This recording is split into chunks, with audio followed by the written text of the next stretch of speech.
आपको लड़ाएंगे, फिर जाति के नाम पर आपस में लड़ा करके अलग अलग कैटेगरी करेंगे और फिर कहेंगे कि भाई आपका आपसी विवाद है, इसलिए इसमें से एक हिस्सा मुसलमान को दे देते हैं। और इन्होंने किया है। कांग्रेस ने कर्नाटक में मुसलमानों की कुछ जातियों को ओबीसी में शामिल करके ओबीसी का आरक्षण मुसलमानों को दे दिया। आंध्र प्रदेश में कांग्रेस की जब सरकार थी उसने किया। एक होड़ सी लग रही है। बहनों और भाइयों, ये देश को बचाने का चुनाव है। कांग्रेस और इंडी गठबंधन के इस षड्यंत्र को हमें सफल नहीं होने देना है। राहुल गांधी से जब पूछा गया क्या करेंगे आप सरकार बनाएंगे, तो उन्होंने कहा गरीबी हटाएंगे।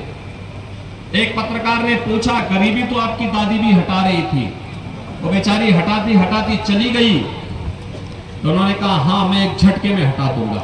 याद करिए 1970 में श्रीमती इंदिरा गांधी जी ने गरीबी हटाओ का नारा दिया था। गरीबी तो हटी नहीं, लेकिन नारा 54 वर्ष के बाद भी उनका नाती वही नारा लगा रहा है, गरीबी हटाएंगे। पत्रकार ने कहा कैसे हटाएंगे बताओ, तो उन्होंने कहा संपत्ति का सर्वे करवाएंगे, एक्सरे कराएंगे और एक्सरे करा करके फिर विरासत टैक्स लगाएंगे।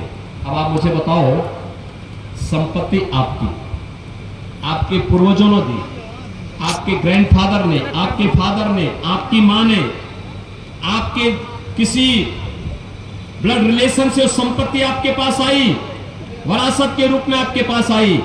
कांग्रेस कहती है उसमें हम विरासत टैक्स लगाएंगे। ये विरासत टैक्स का मतलब जानते हैं आप क्या है? विरासत टैक्स का मतलब है आधी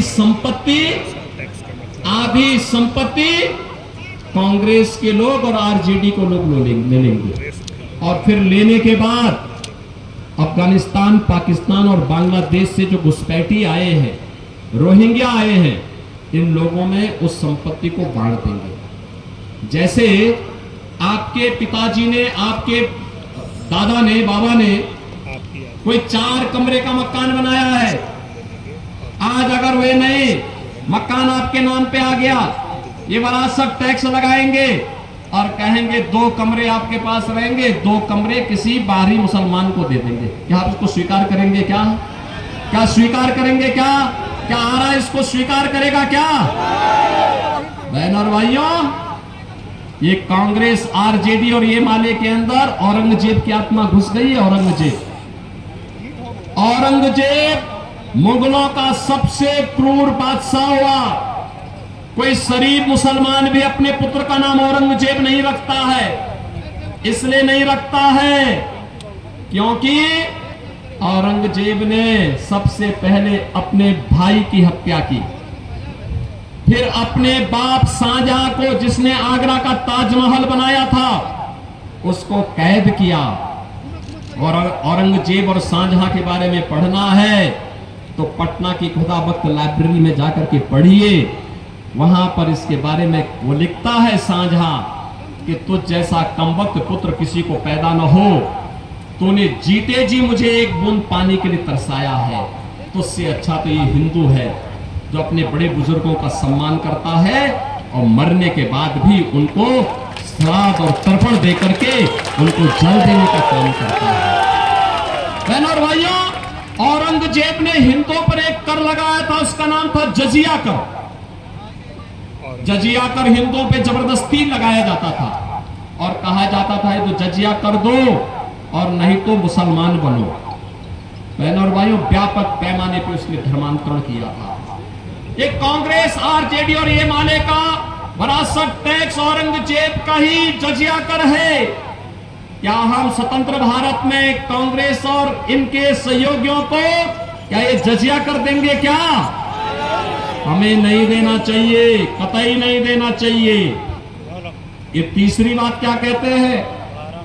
कहते हैं अगर कांग्रेस की सरकार बनी तो अल्पसंख्यकों को उनकी रुचि के अनुसार खान पान की स्वतंत्रता देंगे। बहनों और भाइयों, मैं ये नहीं समझ पाया कि ये बात लिखने की आवश्यकता क्या थी। भाई दुश्मन दब करके चलते हैं। और विकास के बारे में हाईवे बन रहे हैं, 4 लेन, 6 लेन, 12 लेन के हाईवे, एक्सप्रेसवे बन रहे हैं, ट्रेन की नई नई सुविधाएं, वंदे भारत, अमृत भारत, नमो भारत, आरा का रेलवे स्टेशन ऐसे बन रहा है जैसे एयरपोर्ट बन रहा हो, हर घर नल की योजना, 1 district 1 medical college, AIIMS, IIT, IIM, IIT, NIT, ये सब बन रहे हैं। 14 के पहले के भारत में गरीब भूख से मरता था, आज 80 करोड़ लोगों को फ्री में राशन की सुविधा का सौगात मिल रहा है। मैं कहता हूं उन लोगों को जो आज के समय में अपनी विफलता को छुपाने के लिए पाकिस्तान का राग अलाप रहे हैं, वे कृपया पाकिस्तान का राग अलापे नहीं, वे भारत का बोझ कम कर दे, पाकिस्तान में जाएं। हिंदुस्तान तो 80 करोड़ लोगों को फ्री में राशन दे रहा है और पाकिस्तान में कुल 23 करोड़ की आबादी भूखों मर रही है, वहां इन लोगों को भीख भी नहीं कोई देने वाला है। बहनों और भाइयों, ये नया भारत है। मोदी जी के नेतृत्व में जितनी पाकिस्तान की आबादी है उससे बड़ी आबादी को 10 वर्ष में मोदी जी ने गरीबी रेखा से उभारने का काम किया। आज याद करिए, 60 करोड़ लोगों को प्रतिवर्ष 5 लाख रुपए की मुफ्त स्वास्थ्य की सुविधा, 50 करोड़ गरीबों के जनधन अकाउंट, 12 करोड़ किसान परिवारों को किसान सम्मान निधि का लाभ, 12 करोड़ घरों में शौचालय का निर्माण, 10 करोड़ गरीबों के घर में उज्ज्वला योजना का कनेक्शन पहुंच गया और 4 करोड़ गरीबों के मकान बन गए हैं। 4 करोड़ गरीबों के मकान बनेगी। 70 वर्ष से ऊपर के प्रत्येक बुजुर्ग को फ्री में प्रतिवर्ष 5 लाख रुपए की स्वास्थ्य बीमा की सुविधा उपलब्ध करवाएंगे। 5 लाख रुपए तक का उपचार कोई भी बुजुर्ग कहीं भी जाके करा सकता है देश में। मोदी जी ने कहा है जितने गरीब बचे होंगे जिनके पास आवास नहीं होगा उसको भी एक एक आवास देंगे। अब याद करिए, एक तरफ मोदी जी के नेतृत्व में विकास भी है, गरीब कल्याण भी है, सम्मान भी है, सुरक्षा भी है, अयोध्या में राम मंदिर का निर्माण भी है और काशी में काशी विश्वनाथ धाम भी आप जाकर के देखिए बगल में। बहनों और भाइयों, आस्था का भी सम्मान है, विरासत भी है तो विकास भी है। और दूसरी तरफ कांग्रेस और आरजेडी आपको कहां ले जाना चाहती है। इन लोगों ने तो हमेशा छल किया, जब मौका मिला इन्होंने देश के साथ छल किया, सनातन धर्म के साथ छल किया, बिहार से छल किया, वोट आपका और सरकार बनी तो पेट भरा है इन्होंने अपने परिवार का। याद करिए, लालू जी अपने परिवार के बाहर किसी के बारे में सोच नहीं सकते। आप सोचिए, पूरी दुनिया से कम्युनिस्ट समाप्त हो रहे हैं, बंगाल से समाप्त हो गया और यहां पर एक नक्सली को इन्होंने प्रत्याशी बना करके उतारा है। आप बताओ, बेटी और व्यापारी की सुरक्षा के लिए जो खतरा हो, ये लोग उसको प्रत्याशी बना करके आपकी सुरक्षा को फिर कैद कर देना चाहते हैं, अराजकता पैदा करना चाहते हैं। इनकी मंशा अच्छी नहीं है। इनकी घोषणा पत्र को अगर आप देखेंगे तो इंडी गठबंधन का घोषणा पत्र इतना खतरनाक है। कहते हैं आएंगे पर्सनल लॉ लागू करेंगे।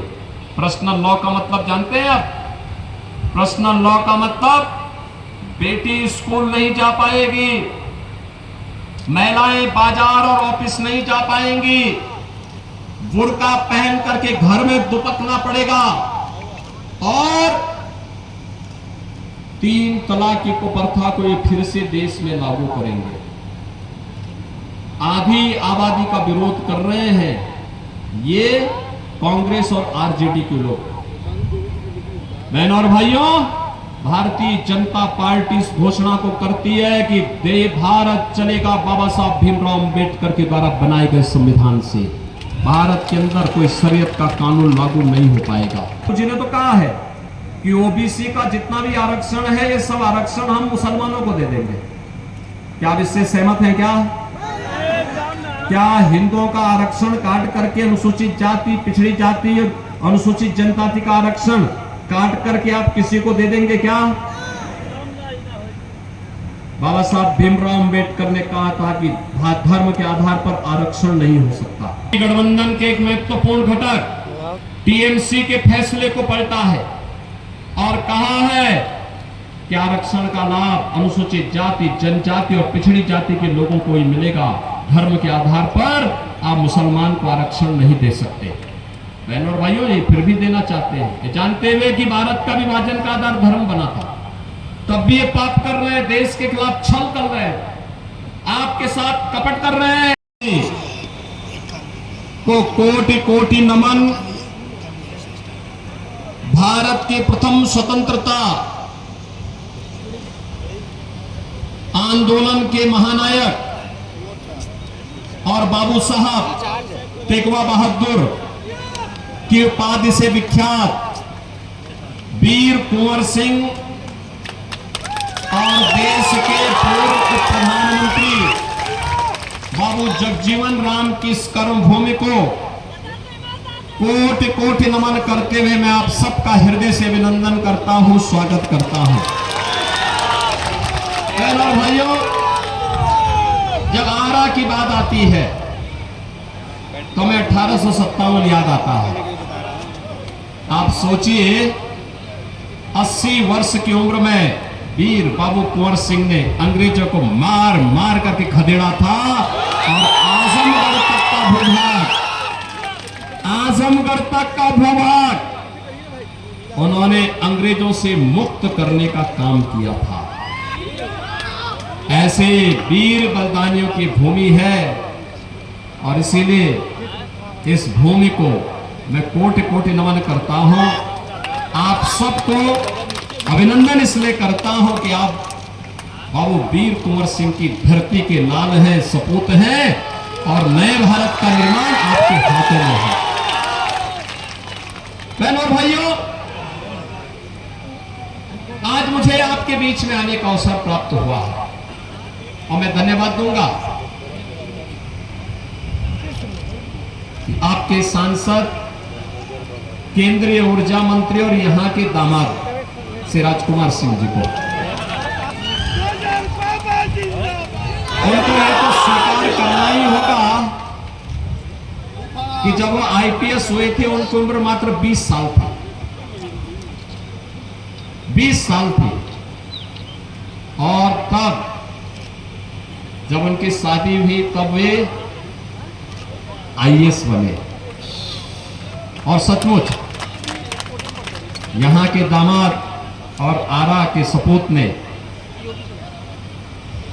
प्रशासनिक सेवा के जिस भी पद पर रहे उन्होंने इस धरती के मान को बढ़ाया बड़े गर्व के साथ, क्योंकि भारत सरकार के गृह सचिव के रूप में उनके कार्यकाल को हमने देखा था, क्या शानदार कार्य किया था।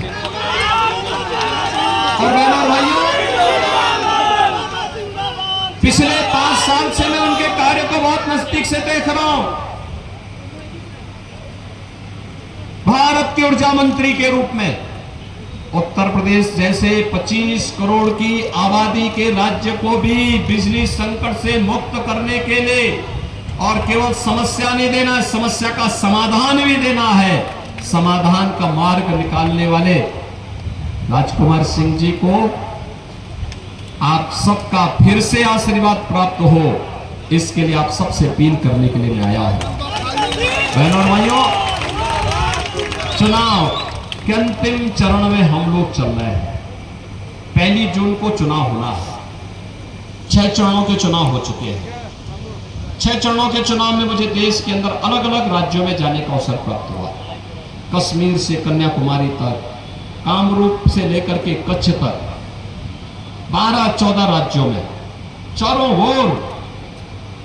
ओर एक ही नारा है, एक ही संकल्प है और वह है फिर एक बार मोदी सरकार का एक ही नारा गूंज रहा है कि फिर 400 पार। जब 400 पार की बात होती है तो एनडीए 400 सीट पाएगी और फिर ये अनलगल प्रलाप और अनलगल बयानबाजी और अफवाह फैलाते हैं। बहनों और भाइयों, 400 पार जब जनता जनार्दन से हम पूछते हैं, मैं देश के अलग अलग क्षेत्रों में गया, पूछा मैंने कि 400 पार का आपका कैसे कह सकते हैं। उन्होंने एक ही बात कही, उन्होंने कहा जो राम को लाए हैं हम उनको लाएंगे, जो राम को लाए हैं हम उनको लाएंगे। और वह कहते हैं क्यों, तो जनता जनार्दन यही कहती है कि राम भक्त ही राज करेगा दिल्ली के सिंहासन पर। राम भक्त ही राज करेगा, कोई रामद्रोही नहीं। और इसके लिए उन्होंने संकल्प लिया है। 500 वर्षों का इंतजार समाप्त हुआ, अयोध्या में रामलला का भव्य मंदिर बना। बहनों और भाइयों, आज अयोध्या में राम मंदिर का निर्माण भारत के अंदर एक नई ऊर्जा का संचार करता है। कश्मीर में धारा 370 की समाप्ति होती है तो आतंकवाद की ताबूत पे अंतिम कील ठोका जाता है। बहनों और भाइयों, याद करिए, हमारी पीढ़ी सौभाग्यशाली है, हम सब सौभाग्यशाली हैं। हमने बदलते हुए भारत को देखा है। ये बदलता हुआ भारत आज मोदी जी के नेतृत्व में किस तेजी के साथ बदला है, किस तेजी के साथ बदला है। दुनिया के अंदर 14 के पहले का भारत और 14 के बाद के भारत की जब आप बात करते हैं, आपको जमीन आसमान का अंतर दिखाई देगा, जमीन आसमान का अंतर दिखाई देगा। बहनों और भाइयों, जमीन आसमान का अंतर 14 के पहले के भारत में पहचान का संकट कांग्रेस ने खड़ा किया था। बिहार के अंदर आरजेडी ने आपके सामने पहचान का संकट खड़ा किया था। और 2014 के बाद का भारत दुनिया के अंदर सम्मान प्राप्त कर रहा है। 2014 के पहले के भारत में सुरक्षा की समस्या थी, सीमा खतरे में थी। 2014 के भारत में सीमाएं सुरक्षित हैं, आतंकवाद और नक्सलवाद पूरी तरह समाप्त हुआ है। और अब तो पटाखा भी जोर से फट जाए ना तो पाकिस्तान सफाई देता, कहता साहब ये मैंने नहीं किया है। पाकिस्तान को सफाई देनी होती है क्योंकि उसे मालूम है नया भारत है, छेड़ेगा नहीं, लेकिन अगर कोई छेड़ेगा तो छोड़ेगा भी नहीं।